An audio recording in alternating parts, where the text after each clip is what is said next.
Bienvenue à nouveau. Aujourd'hui, nous recevons Brian Berletic, ancien marine américain, analyste politique, auteur et aussi animateur de The New Atlas. Je mettrai un lien vers son podcast dans la description. Merci beaucoup d'être venu parmi nous. Merci à vous de m'avoir invité à nouveau. Alors, vous avancez souvent l'idée que les États-Unis suivent une sorte de séquençage stratégique, autrement dit, une approche par étapes dans la manière dont ils affrontent leurs puissances rivales, en cherchant en gros à les affronter une par une. C'est pour cette raison que, selon vous, quand les États-Unis s'engagent dans des négociations ou parlent de paix, il s'agit en réalité de tactiques destinées à gagner du temps, à préparer le terrain pour plus tard.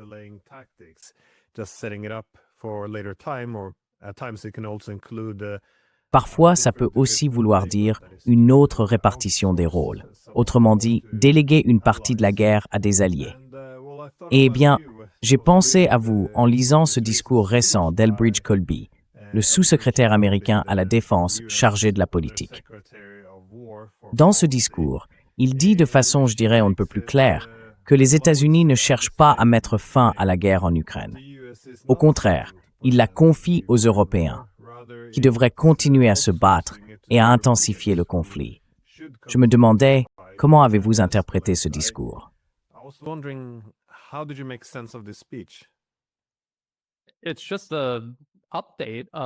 C'est simplement la mise à jour de la répartition des rôles que le secrétaire à la Défense américain, Pete Hegseth, a annoncé tout au début de l'année 2025, presque dès l'arrivée de l'administration Trump. Il avait expliqué que les États-Unis devaient se réorienter ailleurs. On sait maintenant vers l'Iran, puis à terme vers la Chine. Et il avait dit que l'Europe allait prendre le relais. En gros, qu'elle allait s'impliquer elle-même dans cette guerre par procuration menée contre la Russie et l'Ukraine. C'est exactement ce que l'Europe a fait. Il avait dit aux Européens qu'ils allaient dépenser davantage pour la défense. Et c'est ce qu'ils ont fait.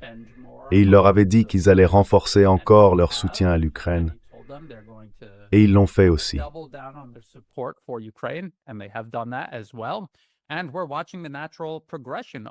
Et on voit tout ça se mettre en place naturellement, avec l'Europe elle-même qui se jette dans cette guerre par procuration contre la Russie. C'est extrêmement dangereux, très inquiétant.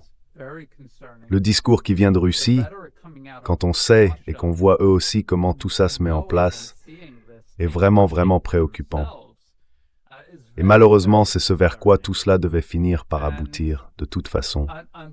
Je me souviens très bien avoir prévenu les gens que, peu importe pour qui vous voteriez en 2024, c'est exactement ce qui allait se passer. La raison même pour laquelle les États-Unis menaient cette guerre contre la Russie et l'Ukraine dès le départ, c'est bien une guerre américaine contre la Russie, simplement menée à travers l'Ukraine.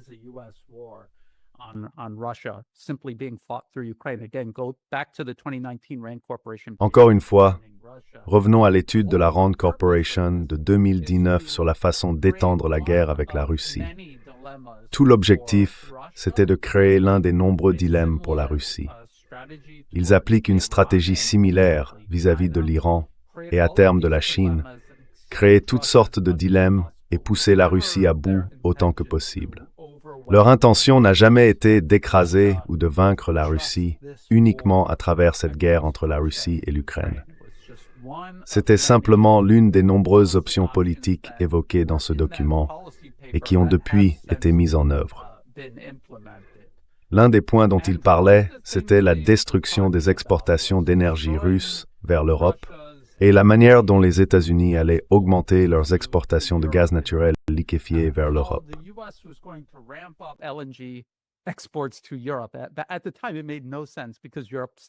À l'époque, ça n'avait aucun sens, parce que l'Europe avait encore accès à une énergie russe abondante, fiable et bon marché.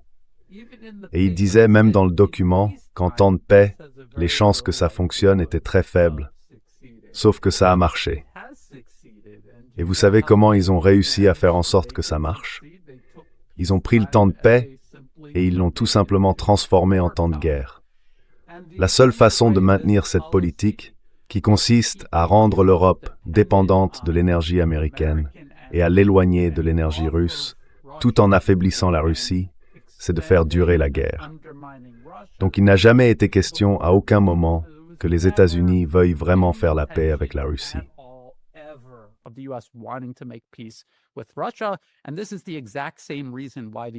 Et c'est exactement pour cette raison que les États-Unis n'ont absolument aucun intérêt à faire la paix avec l'Iran. Parce qu'au fond, tout ce qui se passe contre la Russie et contre l'Iran vise non seulement la Chine, mais aussi l'Asie dans son ensemble. Et je dirais que la guerre contre l'Iran et le fait de perturber tout le flux d'énergie venant du Moyen-Orient, pas seulement celui de la Chine, mais celui de toute l'Asie, c'est simplement les États-Unis qui font à l'Asie ce qu'ils ont déjà fait à l'Europe. Ils ont coupé l'Europe de la Russie, de son énergie par la guerre. Et maintenant, ils utilisent la guerre pour couper l'Asie de l'énergie venant du Moyen-Orient.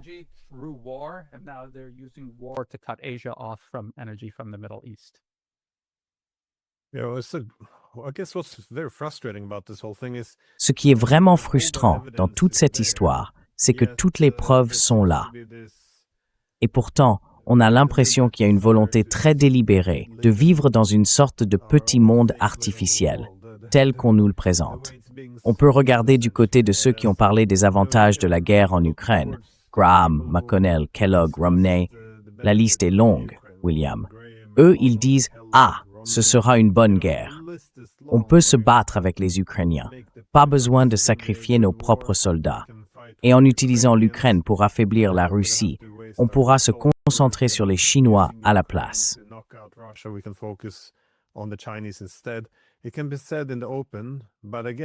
On peut le dire ouvertement. Mais encore une fois, c'est pas un monde dans lequel ces gens se sentent à l'aise. Alors en gros, ils préfèrent l'ignorer. C'est pareil pour ce que vous disiez sur la séparation de l'Europe et de la Russie en matière d'énergie. C'est une catastrophe pour l'Europe. Mais vous savez, ils l'avaient annoncé depuis longtemps, dans tous les documents stratégiques. Nord Stream, c'est une mauvaise chose. Et puis, bien sûr, comme ils l'avaient prévu, ils font sauter Nord Stream. Ensuite, évidemment, ils peuvent raconter toutes les histoires qu'ils veulent. Oui, c'est le scénario russe. Évidemment, la Russie détruit ses propres infrastructures. Et on répète ça. Même quand la vérité sort, on dit bon, eh bien, finalement, la Russie ne l'a peut-être pas fait.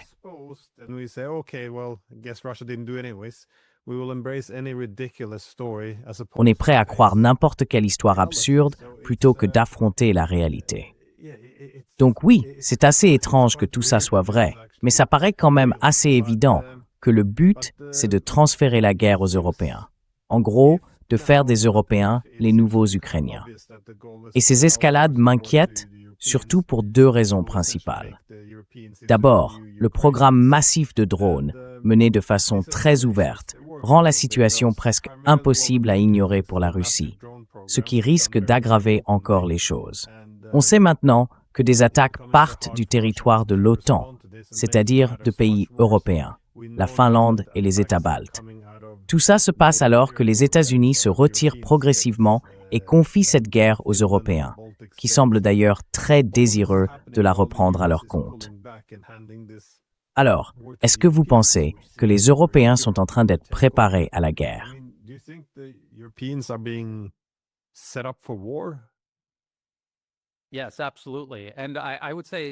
Oui, absolument.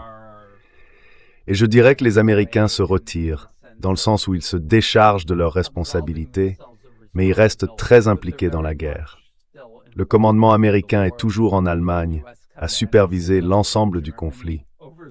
Toutes ces frappes de drones, en plein cœur du territoire russe, encore une fois selon le New York Times lui-même, et comme c'est évident pour tous ceux qui connaissent les capacités de renseignement, de surveillance et de reconnaissance nécessaires pour mener ce genre d'opération, ça ne pouvait être que les États-Unis. Ils reconnaissent que c'était la CIA et l'armée américaine qui supervisaient ce programme de drones, menant des frappes en profondeur sur le territoire russe. Et ce n'est pas tout. Il y a aussi les attaques de drones maritimes, un peu partout dans le monde, visant des pétroliers transportant les exportations d'énergie russe.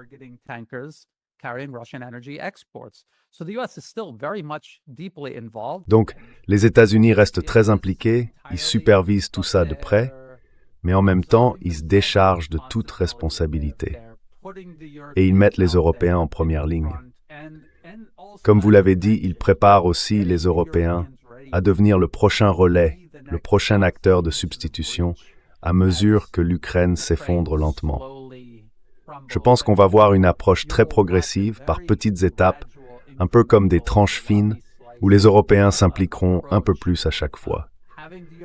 Il y a eu un petit moment de panique quand certains ont cru que des avions de chasse britanniques tentaient d'intercepter des drones russes au-dessus de l'Ukraine. Mais il est possible qu'ils aient simplement fait circuler cette histoire pour tester un peu les réactions.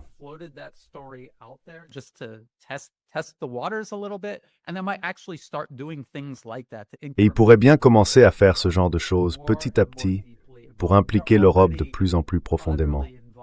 L'Europe est déjà totalement engagée dans la guerre. Les États-Unis combattent la Russie à travers l'Europe, tout autant qu'ils la combattent à travers l'Ukraine, d'une certaine manière. On sait que des armes européennes arrivent en Ukraine. Et comme vous l'avez mentionné, pour la production de drones, on savait bien que tout cela ne se faisait pas vraiment à l'intérieur de l'Ukraine. Toutes ces armes, ces missiles, même ces chars dont on dit que l'Ukraine les fabrique, en réalité, elle n'en fabrique aucun. Tout est construit un peu partout en Europe, aux États-Unis, dans d'autres territoires sous influence américaine, puis simplement assemblé en Ukraine à la fin.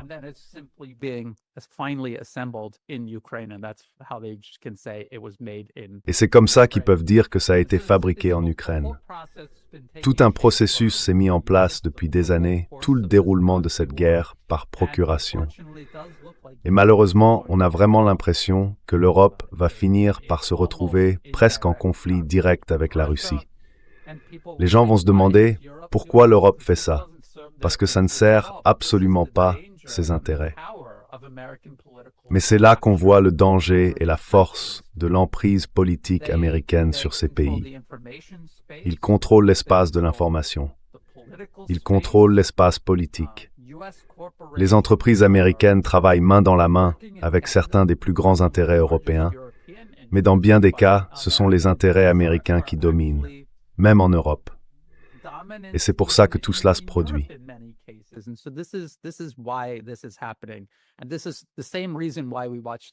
Et c'est exactement pour cette raison qu'on voit les États arabes du Golfe Persique suivre la guerre d'agression des États-Unis contre l'Iran. C'est aussi pour ça qu'on verra des pays comme le Japon, la Corée du Sud ou les Philippines aller dans le sens de l'escalade américaine face à la Chine, alors même que leur principal partenaire commercial, à l'import comme à l'export, c'est la Chine. Ils suivront quand même parce que leurs gouvernements sont politiquement capturés. Et au fond, c'est comme ça que fonctionne la capture des élites. Une poignée d'individus travaillent pour les intérêts américains au détriment des intérêts de leur propre pays. Leur position, ils la doivent aux États-Unis et ils agissent entièrement au nom des États-Unis.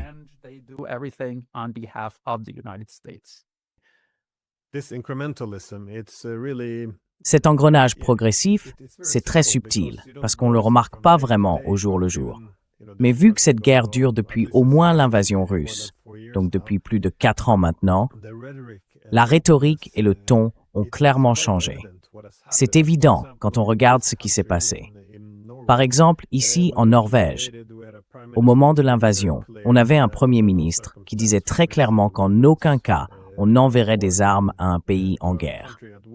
Et maintenant, 4 ans plus tard, il n'y a plus un seul député qui s'oppose à l'envoi d'armes. Pas un seul député ne propose même de parler avec les Russes. Et aujourd'hui, en lisant le journal, je vois un titre qui dit que des drones norvégiens vont tuer des Russes. Voilà où on en est. Il n'y a plus de faux semblants. La haine est déjà là. In at small.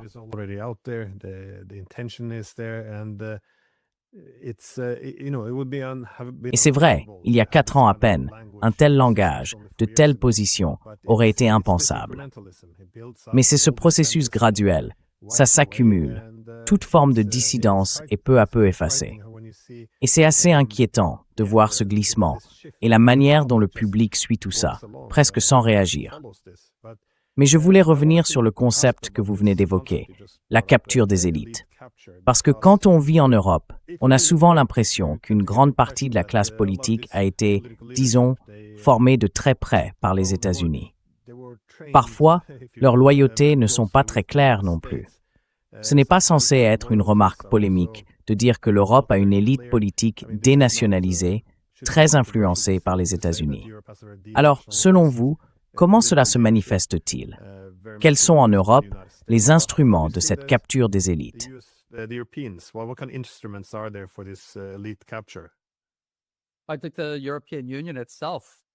pense que l'Union européenne elle-même a joué un rôle central dans tout ça. En réalité, l'Union européenne a été une couche de bureaucratie que les États-Unis ont posée sur l'Europe continentale, étouffant ainsi la souveraineté nationale de chaque pays. On voit bien comment l'Europe cherche systématiquement à traquer et à éliminer toute notion d'intérêt national à l'intérieur même de l'Union européenne. Je ne me souviens plus exactement de quel référendum il s'agissait, peut-être celui sur l'adhésion de l'Irlande à l'Union européenne, ou quelque chose comme ça. Et il y a énormément d'exemples de ce genre. Je suis sûr que vous pourriez en citer plusieurs aussi, puisque vous êtes en Europe. Ces cas où un référendum est organisé et où le résultat ne va pas dans le sens qu'ils espéraient.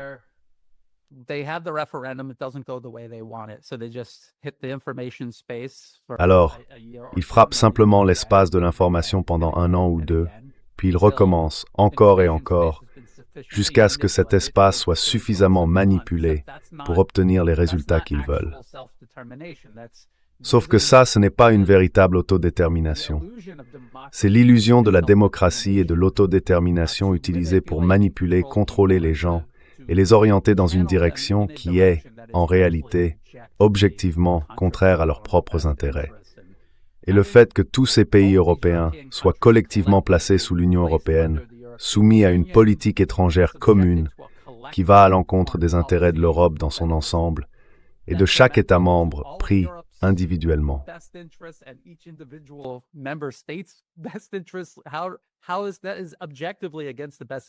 En quoi est-ce que ça va objectivement à l'encontre des intérêts des grandes entreprises en Europe, des gens ordinaires partout sur le continent, de toutes sortes de groupes, grands ou petits?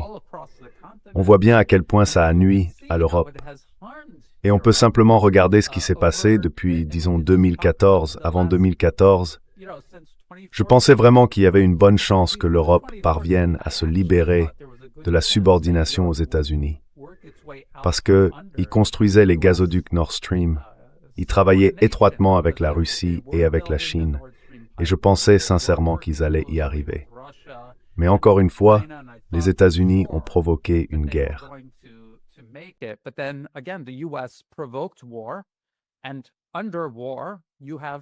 En temps de guerre, on a tellement de moyens pour manipuler les gens, sur le plan émotionnel, politique, économique ou même militaire.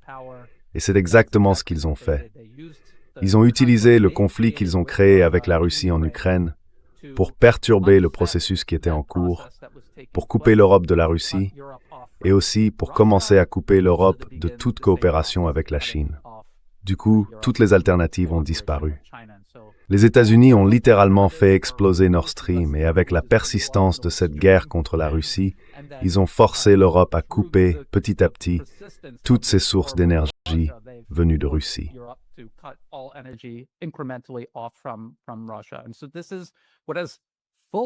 Et c'est comme ça que l'Europe s'est retrouvée totalement, complètement subordonnée aux États-Unis, principalement à travers l'Union européenne.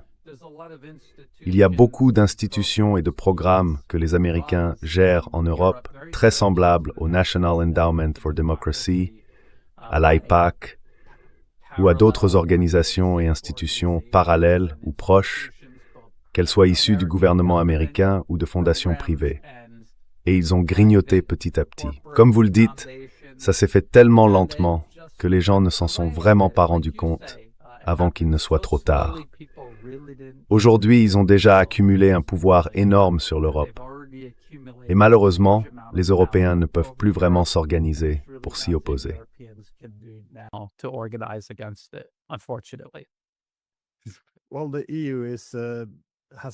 Eh bien, l'Union européenne a une histoire très intéressante. Elle a tendance à considérer l'opposition comme un simple obstacle temporaire à surmonter. Par exemple, souvenez-vous de la Constitution européenne qu'elle voulait adopter en 2005. Deux des rares pays à avoir organisé un référendum, la France et les Pays-Bas, ont dit non. Alors, ils se sont assis et se sont demandé « Bon, comment peut-on contourner cette opposition ?» Eh bien, reformulons-le sous forme de traité. Ils en ont donc fait le traité de Lisbonne, l'ont en quelque sorte réécrit et l'ont présenté comme un traité pour éviter d'avoir à organiser un référendum. Mais bien sûr, les Irlandais, eux, devaient quand même en tenir un et ils ont eux aussi voté non.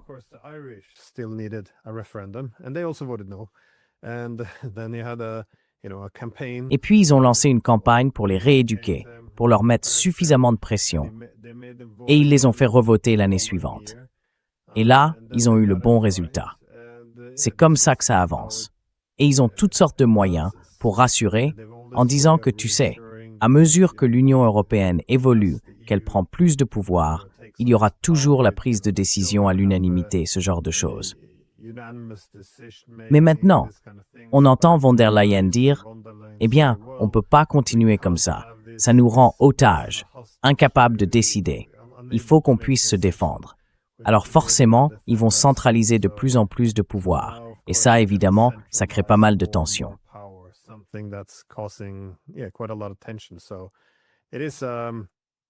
Donc, c'est en train de devenir un projet enfin, je dirais un projet laid, mais je vais sans doute avoir des ennuis pour avoir qualifié l'Union européenne de projet laid.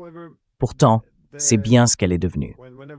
Mais quand on regarde la manière dont les États-Unis essayent de mettre la Russie en attente et qu'ils confient ça aux Européens, c'est évidemment parce qu'ils n'ont pas réussi à vaincre la Russie et que les États-Unis ont d'autres objectifs. Le principal adversaire des États-Unis, leur rival de même niveau, ce sera la Chine. Alors, comment voyez-vous la Chine s'inscrire dans cette logique plus large de séquençage? Parce qu'elle semble, pour l'instant, reléguée au second plan. Les États-Unis sont toujours présents en Europe, ils sont encore engagés face à l'Iran. On ne voit pas, pour le moment, beaucoup de pression exercée contre la Chine.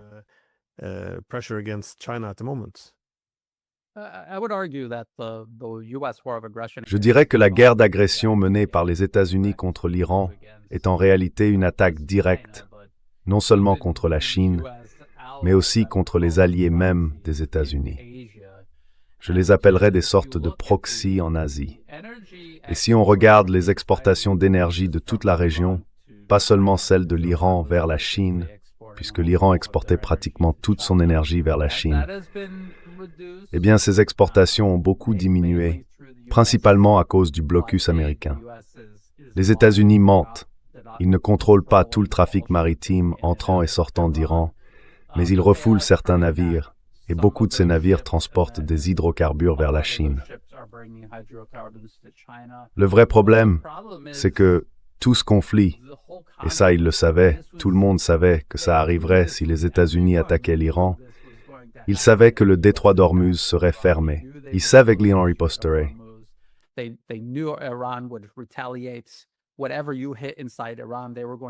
Peu importe ce que vous frappiez à l'intérieur de l'Iran, ils allaient riposter dans n'importe quel pays hébergeant des troupes américaines, ce qui en pratique veut dire presque tous les pays de la région.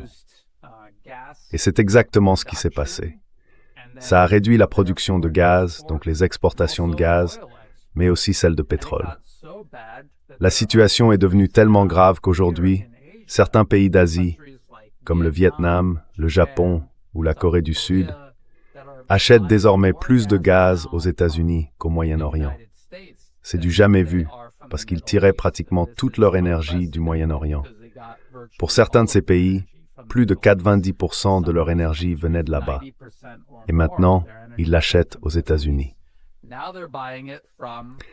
Et un peu comme ce que les Américains ont fait avec l'Europe vis-à-vis de la Russie, ils avaient tous ces projets d'exportation de gaz naturel liquéfié en construction. Et me fait demander pourquoi ils font ça.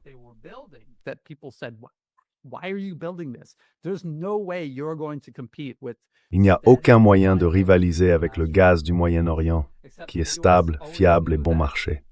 Sauf que les États-Unis ont toujours su ça. On préparait ces projets pour une raison, tout comme on préparait les projets d'exportation de GNL vers l'Europe, bien avant que ce soit rentable. On les mettait en place parce qu'on savait, on a toujours su, qu'on allait déclencher une guerre entre la Russie et l'Ukraine, et qu'on allait forcer l'Europe à se détourner de l'énergie russe. Et on aurait déjà la solution prête, en train d'arriver sur le marché. Et eux, ils font exactement la même chose. Je suis tombé sur ce projet de GNL en Alaska, dirigé par Glenn Diesen, et c'est exactement ça. Ils y travaillent depuis des années, et économiquement, ça n'a aucun sens.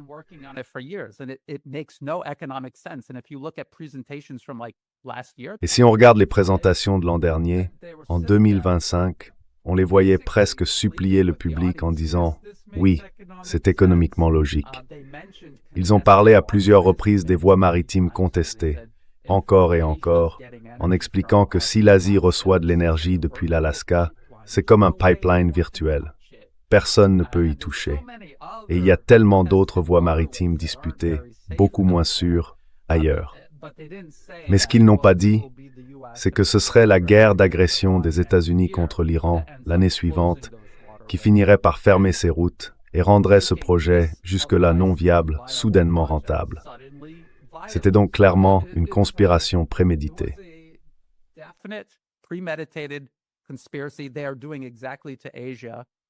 Ils font en Asie exactement ce qu'ils ont fait en Europe. Et bien sûr, la question, c'est comment cela affecte la Chine. D'abord, ils coupent délibérément la Chine de l'énergie venant du Moyen-Orient. Avant, environ la moitié de ses importations d'énergie provenaient de cette région. Mais maintenant, ils forcent les pays d'Asie, pas seulement les alliés des États-Unis comme le Japon, la Corée du Sud ou les Philippines, mais même des pays comme le Vietnam, à se placer dans une situation de dépendance énergétique vis-à-vis des États-Unis. Et ça donne à Washington un contrôle et une influence extraordinaire sur ces pays, à la fois sur le plan stratégique et politique, pour en faire en somme ce que les États-Unis ont déjà fait de l'Europe face à la Russie. Has already transformed Europe vis-a-vis Russia. They can transform these countries in Asia into battering rams, all aimed at China. So it will accelerate that process that was already underway. And what they're doing is essentially surrounding China with hostile nations that are dependent on the U.S. for energy, really have no other option. You know, people could blame Vietnam for buying energy from the U.S., well, what was their alternative? It's mainly cooking gas at this point. Not buy it and then just leave tens of millions of people without cooking gas? It really wasn't an option. So the U.S. got a lot of countries in Asia exactly where the U.S. wanted them, and they had the solution already in the works and ready to take advantage of it. Il existe littéralement un Conseil national de la domination énergétique, créé par le gouvernement américain pour cet objectif précis. Et ce projet a dépassé les mandats. Ce n'est pas le président Trump qui en est à l'origine. Tout a commencé sous l'administration Obama, et chaque administration suivante l'a fait progresser petit à petit. À terme, les États-Unis placeront la Russie et la Chine dans une situation où elles seront entourées de puissances hostiles, agissant comme des relais américains. Et les États-Unis saperont directement la Russie et la Chine, comme ils le font déjà avec la Russie à travers ses attaques de drones. Ils entameront presque certainement un processus similaire avec la Chine. Et c'est exactement ce qu'ils se préparent ouvertement à faire.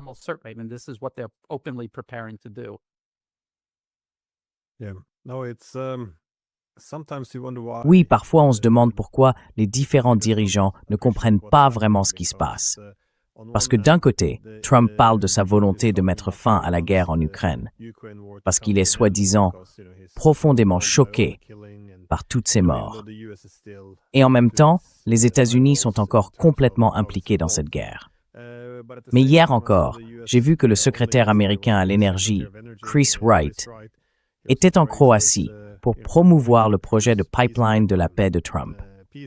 Il expliquait que tous ces pays qui ont toujours dépendu de la Russie pour leur énergie, eh bien, c'est une situation terrible, et que maintenant, ils pourraient être libérés avec de l'énergie américaine.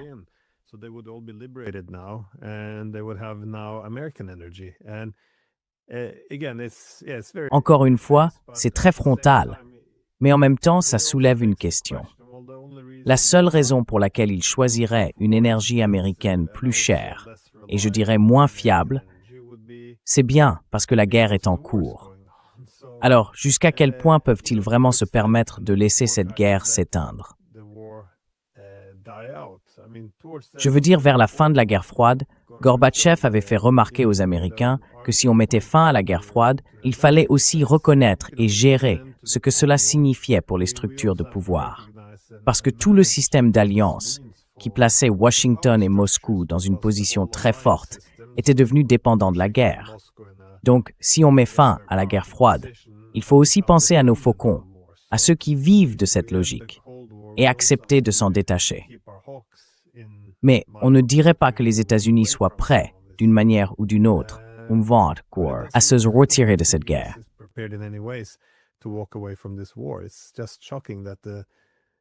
C'est vraiment choquant de voir que les dirigeants européens ne semblent pas se soucier du fait qu'ils vont devenir des pays désindustrialisés et qu'ils se retrouvent dans une situation de conflit permanent avec la plus grande puissance nucléaire du monde.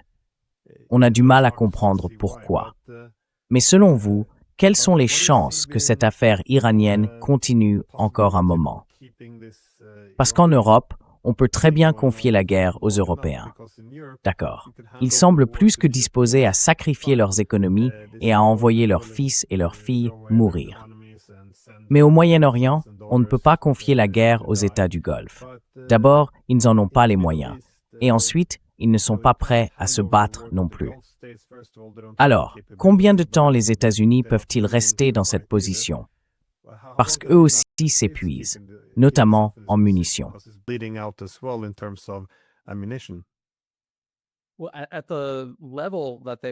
Eh bien, au rythme où ils utilisaient leurs munitions depuis le début de cette dernière phase, parce qu'il faut le rappeler, les États-Unis sont par intermittence en guerre avec l'Iran depuis la fin de l'administration Biden. En fait, les gens se souviennent qu'Israël, au nom des États-Unis, a attaqué l'Iran à la fin de l'année 2024. À ce niveau de consommation de munitions, il leur était impossible de continuer à tenir ce rythme. Mais bien sûr, il y a un cessez-le-feu en ce moment. Cela dit, cessez-le-feu ou pas, la quantité d'énergie qui sort de la région vers l'Asie a été étouffée et elle a fortement diminué.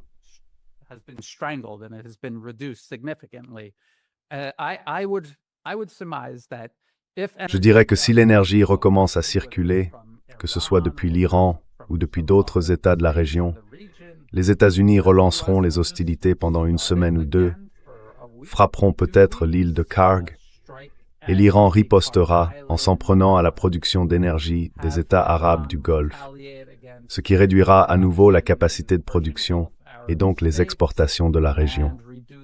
Encore une fois, les États-Unis ont mis en place des politiques qui, autrement, paraîtraient totalement irrationnelles. Les projets d'exportation de gaz naturel liquéfié vers l'Asie, ils n'ont de sens économique que si cette guerre avec l'Iran continue. Et elle n'a pas besoin de se poursuivre au même rythme qu'au début, quand Washington l'a lancée. Ils ont simplement enclenché le processus. Ils ont causé ses premiers dégâts.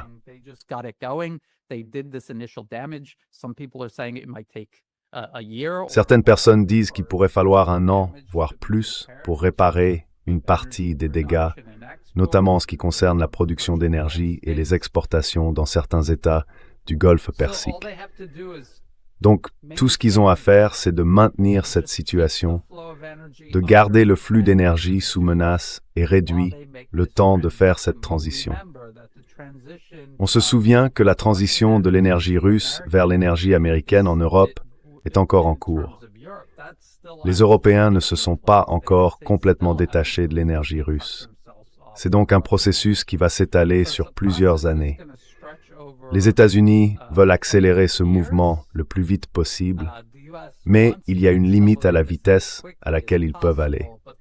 Ils ne veulent pas le faire du jour au lendemain parce que ce serait trop évident. Ça, c'est le premier point.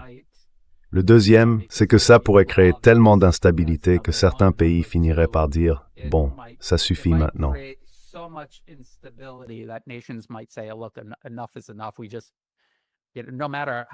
Peu importe à quel point on profite de la politique américaine, tout ça va littéralement détruire notre pays. Et de toute façon, c'est ce qui va arriver. Mais ces gens doivent rester dans l'illusion qu'ils vont en tirer un avantage, en coopérant avec les États-Unis à chaque étape de ce processus.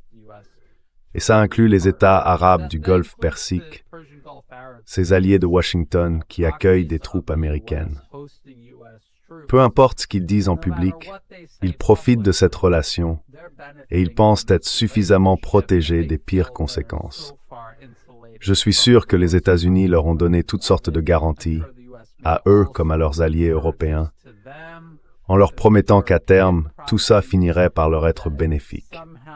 C'est ce qui les pousse à traverser ces périodes extrêmement difficiles.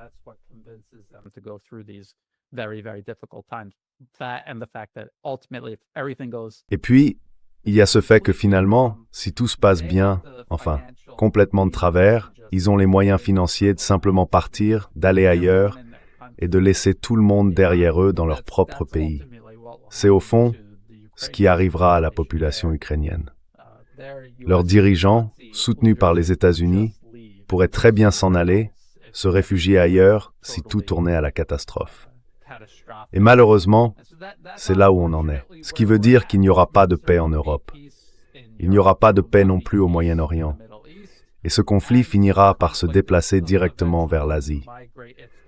Si vous êtes en Asie, vous voyez bien que les États-Unis essayent d'encourager les Philippines à adopter une attitude plus agressive envers la Chine à propos de ces épaves rouillées de la Seconde Guerre mondiale sur lesquelles ils se disputent.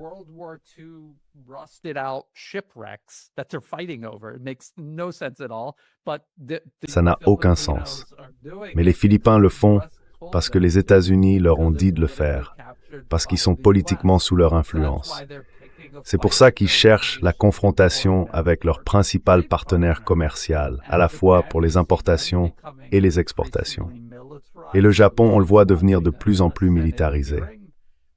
Je regardais justement une audition au Sénat où ils se félicitaient du courage du Japon, de sa volonté de commencer à exporter des armes. Ils fabriquent des missiles patriotes américains et les renvoient ensuite aux États-Unis. C'est surréaliste, mais c'est bien réel. Et quand on voit la direction qu'ont prise les choses en Europe et tout ce qui s'est passé au Moyen-Orient, la trajectoire est claire. Je ne comprends pas pourquoi les gens ne s'attendraient pas à ce que la même chose se produise ici, en Asie.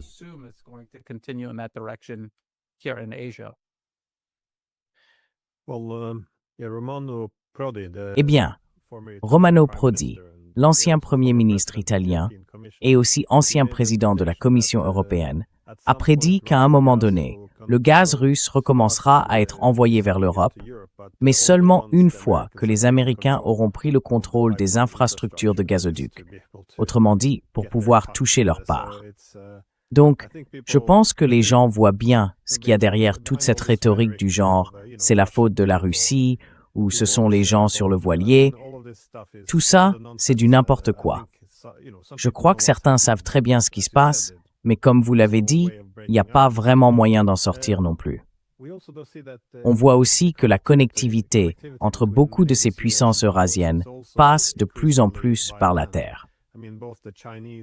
Les Chinois comme les Russes ont une infrastructure terrestre très développée qui les relie à l'Iran, que ce soit par la route, le rail ou l'énergie. Comment voyez-vous ça s'intégrer dans les calculs plus larges des États-Unis, qui cherchent, je suppose, à déconnecter l'Iran de cet ensemble stratégique?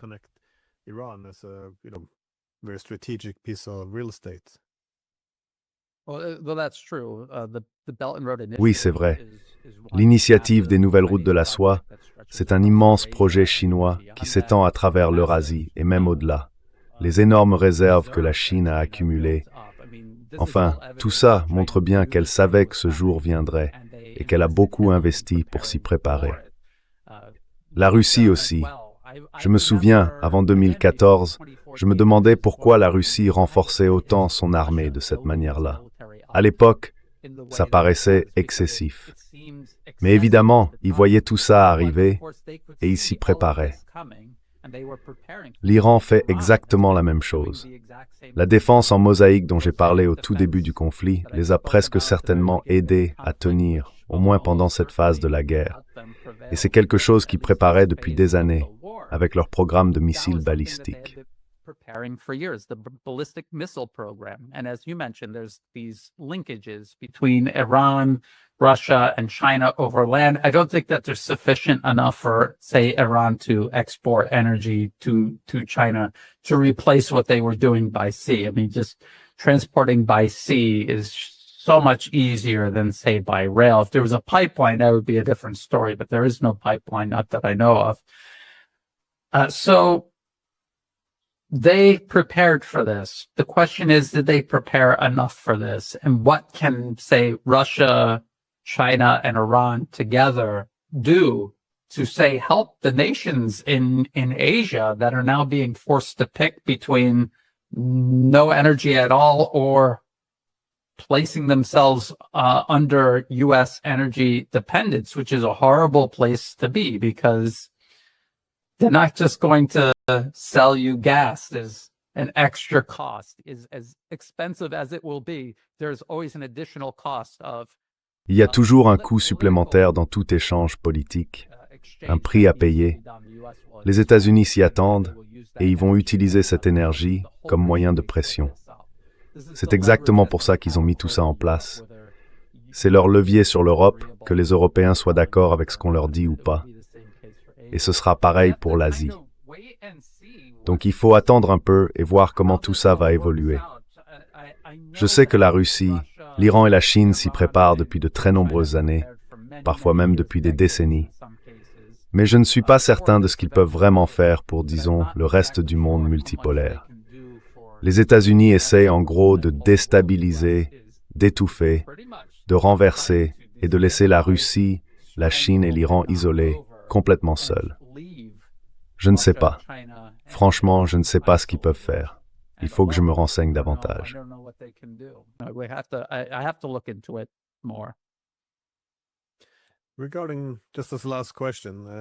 Juste une dernière question sur cette répartition des rôles telle que vous la définissez. Que se passe-t-il si ces alliés stratégiques ne veulent pas jouer ce rôle ou ne veulent pas assumer cette charge? Parce que j'imagine que l'une des leçons tirées des États du Golfe, c'est justement quel est notre intérêt là-dedans? Nous accueillons toutes ces bases américaines et au lieu de nous apporter la sécurité, cela finit par nous écraser. Et vous savez, j'imagine, ou j'espère, qu'un jour les Européens en viendront à la même conclusion. Pourquoi avons-nous accepté d'être les États de première ligne pour les États-Unis?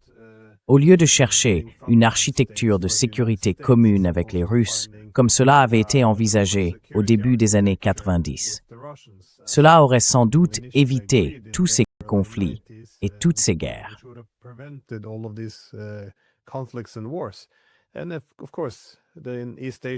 Et bien sûr, en Asie de l'Est aussi.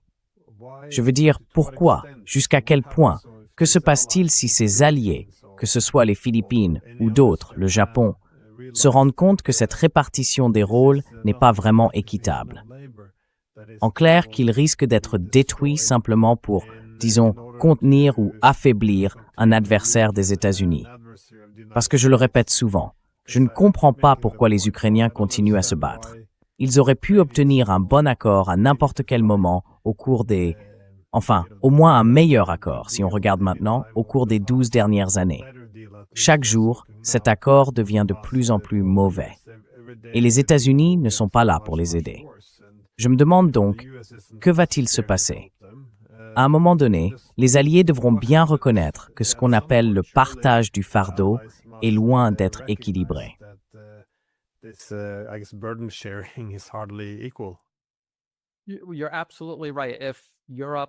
Tu as tout à fait raison. Si l'Europe, et j'inclus là l'Ukraine ou encore ces pays d'Asie de l'Est comme le Japon ou la Corée du Sud, si tous avaient une direction vraiment indépendante, souveraine, bien sûr qu'ils diraient que cet arrangement n'a aucun sens. Les États-Unis sont un fardeau. Ils ne vont pas nous protéger. Nous protéger de quoi, au juste? Quelle guerre la Corée du Sud mènerait-elle contre la Corée du Nord ou contre la Chine? La Chine est son principal partenaire commercial, pour les importations comme pour les exportations. Pourquoi voudrait-elle faire la guerre à des pays avec lesquels elle commerce? Et c'est exactement la même chose pour l'Ukraine.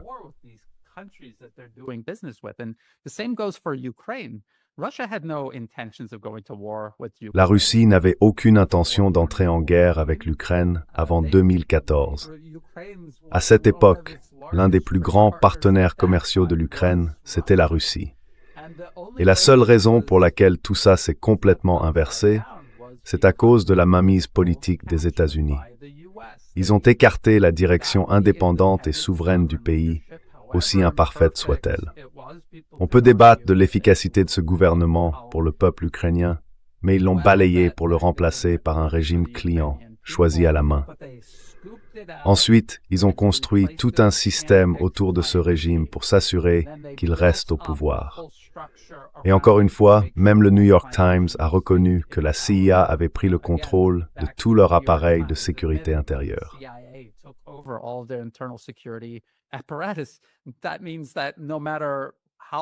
Ça veut dire que, peu importe ce que les Ukrainiens en pensent, les États-Unis vont pouvoir maintenir leur régime client, choisi par eux, au pouvoir en Ukraine. Malheureusement, ils semblent capables de faire la même chose à travers l'Union européenne, dans le reste de l'Europe, mais aussi au Japon et en Corée du Sud. Peu importe pour qui votent les Japonais ou les Sud-Coréens, ils se retrouvent toujours avec un dirigeant docile envers les États-Unis. Et face à une situation pareille, malheureusement, il n'y a pas d'issue. C'est pour ça que l'Ukraine est en train d'être dévorée par cette guerre par procuration. Vous l'avez très bien dit, ça n'a aucun sens pour l'Ukraine de continuer. Ils avaient tellement de possibilités pour s'en sortir, et ils ne l'ont pas fait.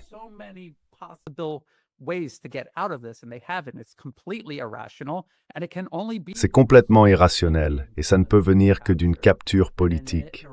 Un régime client, choisi à la main, mis en place pour servir les intérêts américains au détriment de l'Ukraine. C'est pareil pour l'Europe. C'est pareil pour l'Asie de l'Est. Et honnêtement, je ne sais pas quelle est la solution. Je veux dire, évidemment, les gens dans ces pays doivent essayer de s'organiser pour résister à ça. Mais c'est tellement difficile quand votre espace d'information est sous contrôle américain, que votre espace politique est sous contrôle américain, et que, dans beaucoup de cas, des troupes américaines occupent littéralement votre pays. La Corée du Sud, le Japon, les Philippines accueillent des soldats américains.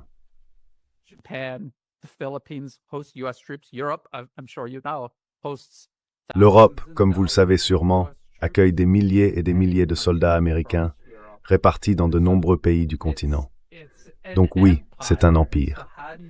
Et la question, c'est comment lutter contre un empire quand on vit à l'intérieur et en dessous de cet empire. C'est très difficile. Il n'y a pas de bonne réponse à ça. Il n'y a pas de réponse vraiment satisfaisante à cette question.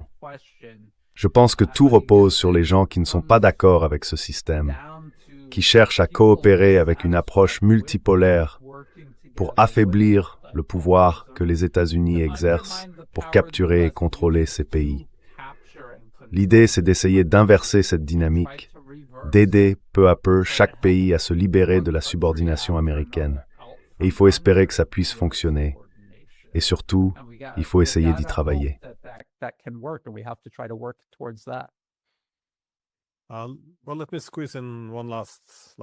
Bon, laissez-moi glisser une dernière question. Si ça, ce sont les alliés, qu'en est-il des adversaires? Parce qu'il semble que tout l'enthousiasme ou la bonne volonté qu'il pouvait y avoir envers l'administration Trump se soit dissipé. Je me souviens, j'étais à la réunion de Valdai, à laquelle participe aussi le président russe au moment de l'élection de Trump. Il y avait alors un vrai optimisme.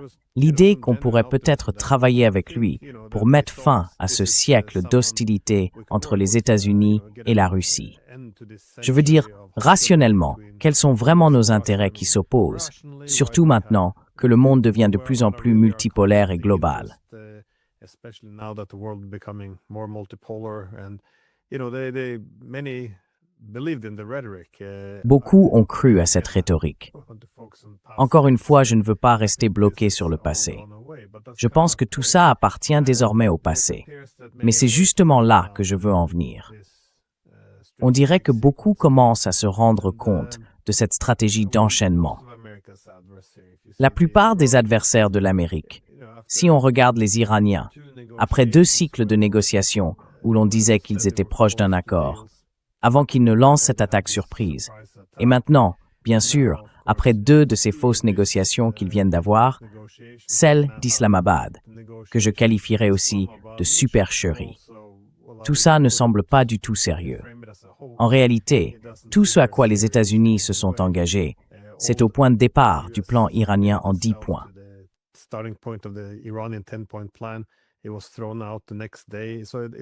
Ça a été rejeté dès le lendemain, donc ça ne veut rien dire.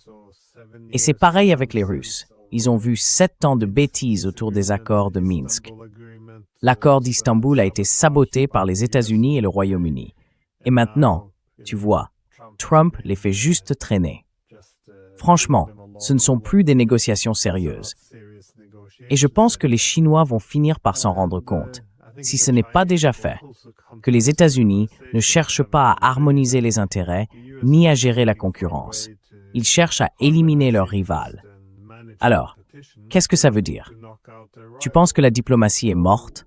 On se dirige vers une guerre mondiale? Comment tu vois les choses?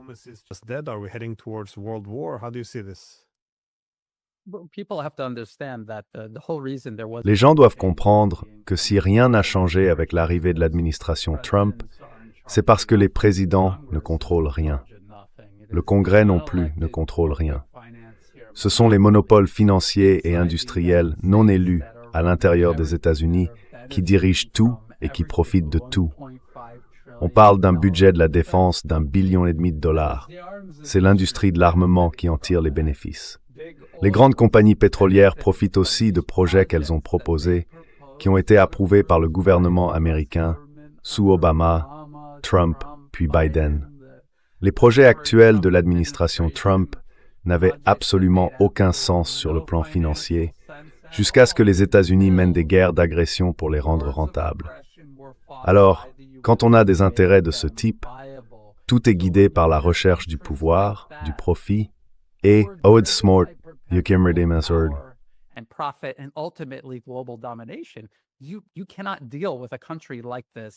On ne peut pas traiter avec un pays comme celui-là en utilisant la diplomatie telle qu'on l'entend habituellement. Il n'y a rien à dire, rien à négocier. C'est comme essayer de discuter avec un virus qui dévore votre corps de l'intérieur. Il faut comprendre comment il fonctionne, comment le détacher du corps mondial et le ramener à une place plus proportionnée dans le réseau global des nations. C'est ça, au fond, le multipolarisme. C'est ce qu'il fait avancer. Il déplace l'hégémonie unipolaire menée par les États-Unis. Il propose des alternatives, non seulement dans la manière dont les pays interagissent entre eux, mais aussi dans la façon dont les entreprises, les biens et les services circulent, pour que les États puissent y accéder sans alimenter les intérêts financiers et corporatistes qui dictent la politique étrangère et intérieure américaine.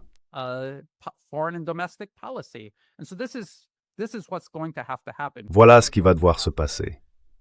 Les gens vont devoir oublier cette idée que, vous savez, les États-Unis n'accepteront jamais de s'adapter à qui que ce soit, où que ce soit, à aucun moment. Ils n'accepteront jamais de faire partie d'un monde multipolaire. Leur objectif, c'est la domination mondiale.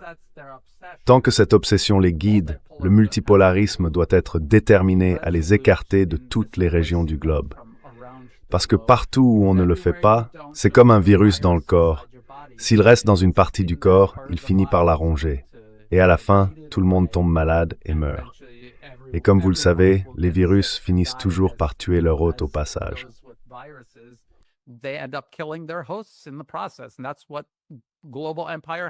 Et c'est ce que les empires mondiaux ont toujours fait. Ils deviennent intenables et finissent par s'effondrer. C'est pour ça que le monde multipolaire est si nécessaire. C'est pour ça que c'est la solution. Et je pense que la Russie, la Chine et beaucoup d'autres pays l'ont toujours compris. Ils utilisent la diplomatie pour essayer de rendre cette transition, depuis l'hégémonie menée par les États-Unis, la moins douloureuse possible. Mais comme on le voit, il y a encore énormément de morts, de destruction et d'instabilité provoquées par ce processus. On ne peut qu'espérer que la transition continue dans la bonne direction et qu'elle réduise au maximum les pertes et les dégâts causés par l'agression américaine. Malheureusement, je pense que pour l'instant, c'est encore bien insuffisant.